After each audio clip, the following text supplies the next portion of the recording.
Prequel series in development featuring Dr. Loomis. This from Joe Blow, Horror Yesterday. And it says a prequel focusing on pre-Michael Myers Dr. Sam Loomis is in early development with Titus Peoples behind the project. And welcome to the channel, everybody. I am very cautiously, I can't even say I'm cautiously optimistic about this. I'm cautiously optimistic about the Friday the 13th Crystal Lake prequel series. This one, not so much. This is terrifying because we see how they transferred, Dr. Loomis into the Rob Zombie with Malcolm McDowell. No slight to Malcolm McDowell. Malcolm McDowell is a legendary actor, a tremendous talent. But when you're given absolute shite to work with, as was the cast, which was pretty a solid cast for that iteration, but just a terrible movie overall in execution and everything else about it. So a series with Dr. Loomis before Michael Myers is like, what? Like, nobody. Now, if you're going through him treating Michael, that might be a little bit different. But if this is, what led him to find Michael Myers, I don't know. I don't know that that's something I need or want with a recast. Obviously, rest in peace, Donald Pleasance. Man, was a fucking amazing actor, tremendous. But replacing him for the sake of this just seems contrived. And I know that it's bound to happen sooner or later. But still, I mean, do we really need this? Let's take a look at this article. Then all of us here are ready for them. We've seen some snags in the Friday the 13th series Crystal Lake, which is back on track now. The new showrunner. So we are hopefully going to be getting that, fingers crossed, next year. But with that looking to be back on track, that will make for a high-profile expansion on the series. We, too, can also look forward to It, Welcome to Derry, which is set to premiere on HBO next year. Joining them could be a prequel series to the Halloween franchise, with the focus being on Dr. Sam Loomis, the psychiatrist who was assigned to Michael Myers after murdering his older sister. As Titus Peoples, who produced 2020's The Cattle Farmer, posted on Instagram, we'll go over to his Instagram post now. Here it is right here. The case is before Michael. And this is from Titus. Still very much so in the early development of things, but I've always wondered about the life of Dr. Samuel Loomis before getting to Michael. With the help of my co-creator and co-writer at PBR Poppy, we will expand on the Halloween mythology with this series. Pilot episode 90% written, Ultimate Class Studios going crazy. Pen to pad and belt to ass. The cases before Michael. And this is obviously, I would say, an AI. That's probably why they're not showing his hands.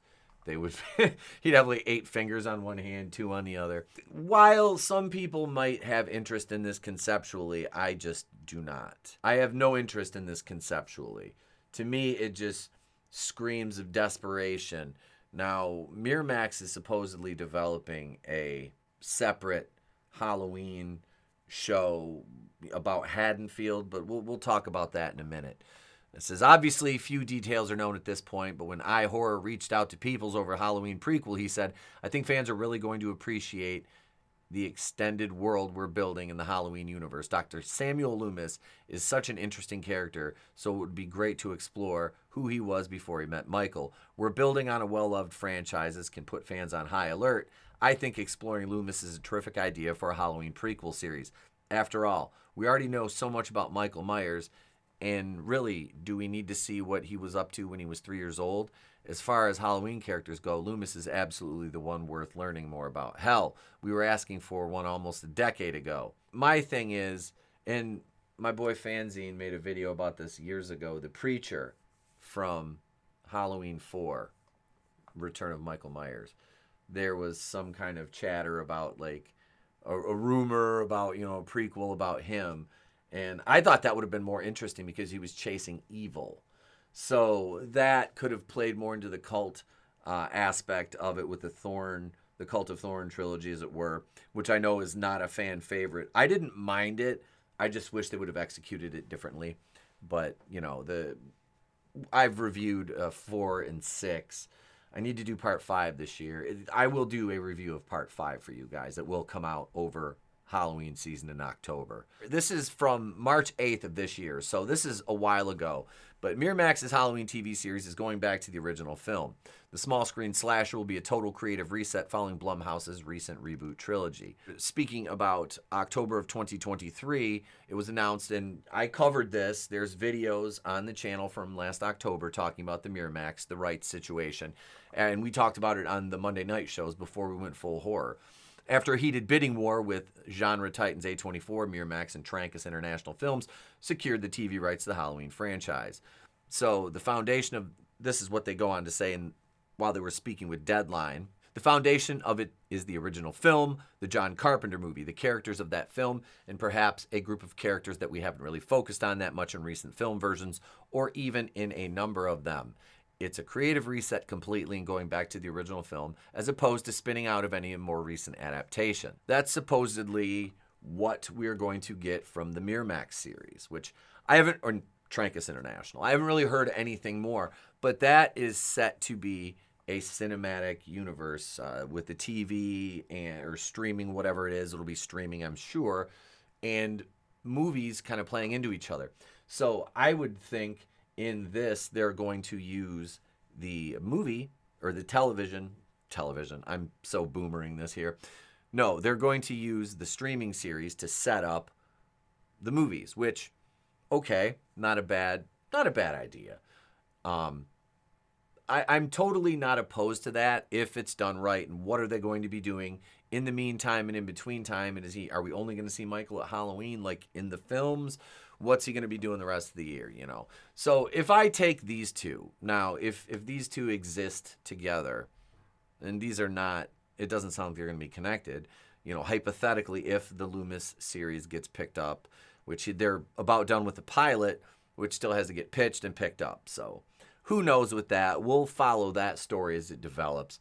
I have not heard anything on this Miramax show, but I haven't really put my ear to the ground that much. So I really think that this is more the way to go than a Loomis prequel series. Although, now, hypothetically speaking, what I would do, I would write a couple more, like, serial killers into that for Loomis. So he has some experience with adult serial killers going in. You know what I mean? I think that would be kind of neat if they did that to set up some of how he dealt with Michael and the experiences that he drew from when he was providing care to Michael. But I'm going to put my headset on here because I've got this concept trailer that we're going to watch for the Haddonfield. This town is cursed. Everyone's got a theory how it started. About Haddonfield's original sin. Was it the Druids who settled here? Or was it the factories where we grew rich off of children we turned into monsters? Nice silver shamrock. I like that. Was that when God turned his back on this town?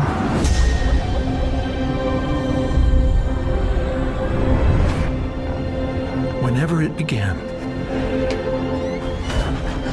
whoever's sin we're paying for, we're trapped in a cycle that stretches back centuries. There's blood in every backyard, inside every house. People say it wasn't Michael, it was this place. And the thing is, they're right. Do you hear it now? You have no idea what's happening, do you?